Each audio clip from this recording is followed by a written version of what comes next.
ಬನ್ನಿ ಹಿತೈಷಿ, ಏನ್ ಅನ್ಸ್ತಾ ಇದೆ ನಿಮ್ಮ ರಿಸಲ್ಟ್? ಹೇಗೆ ಅನ್ಸ್ತಾ ಇದೆ? ನಿಮ್ಮ ಟೀಚರ್ಸ್ ಬಗ್ಗೆ, ನಿಮ್ಮ ಲೀಡರ್ಸ್ ಬಗ್ಗೆ ಮಾತಾಡಿ. ಅವ್ರಷ್ಟರಲ್ಲೇ ತುಂಬಾ ಖುಷಿ ಆಗ್ತಿದೆ, ಖುಷಿನಲ್ಲಿ ಮಾತೆ ಮರ್ತು ಹೋಗಿದೆ. ಇಲ್ಲಿ ಹಿತೈಷಿ ಮಾತಾಡ್ತಾ ಇಲ್ಲ, ಅವ್ರ ಪೇರೆಂಟ್ಸ್ ಹತ್ರ ಮಾತಾಡ್ಸೋಣ. ಸರ್, ನಿಮ್ಮ ಮಗನ ರಿಸಲ್ಟ್ಸ್ ಬಗ್ಗೆ ಹೇಳಿ. ಎಲ್ರಿಗೂ ನಮಸ್ಕಾರ. ಫಲಿತಾಂಶದ ಬಗ್ಗೆ ಮಾತಾಡ್ಬೇಕಂತಂದ್ರೆ ತುಂಬಾನೇ ಖುಷಿ ಆಗ್ತದೆ. ಫಲಿತಾಂಶ ಇನ್ನೂ ಹೆಚ್ಚಿನ ಬರಬೇಕು ಅಂತೇಳಿ ನಿರೀಕ್ಷೆ ಇತ್ತು. ಸೊ ಕಡಿಮೆ ಆಗಿದೆ, ತೊಂದರೆ ಇಲ್ಲ.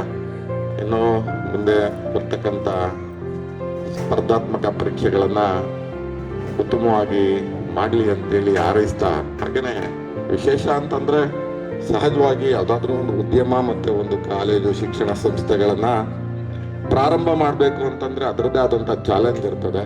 ಸೊ ಹಾಗಾಗಿ ನಮ್ಮ ಶಿರಾನಗರದಲ್ಲಿ ಈ ಕಾಲೇಜು ತುಂಬಾ ಅತ್ಯವಶ್ಯಕವಾಗಿ ಇತ್ತು ಅಂತಕ್ಕಂಥದ್ದು ಒಂದು ಬಹಳ ದೊಡ್ಡ ಮಟ್ಟದ ವಿಚಾರ ಅಂತೇಳಿ.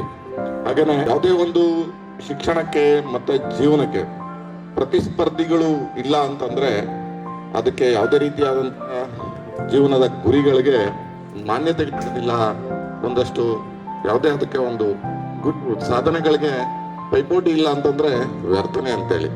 ಹಾಗಾಗಿ ಒಂದು ಶಿಕ್ಷಣ ಸಂಸ್ಥೆಯನ್ನ ಪ್ರಾರಂಭ ಮಾಡಿ ಅದನ್ನ ಮೊದಲನೇ ಒಂದು ಬ್ಯಾಚ್ನಲ್ಲೇನೆ ಈ ರೀತಿಯಾದಂಥ ಒಂದು ಫಲಿತಾಂಶವನ್ನ ಕೊಡ್ತಕ್ಕಂಥದ್ದು ಕೂಡ ಒಂದು ಚಾಲೆಂಜಿಂಗ್ ಅಂತಾನೆ ಹೇಳ್ಬೋದು.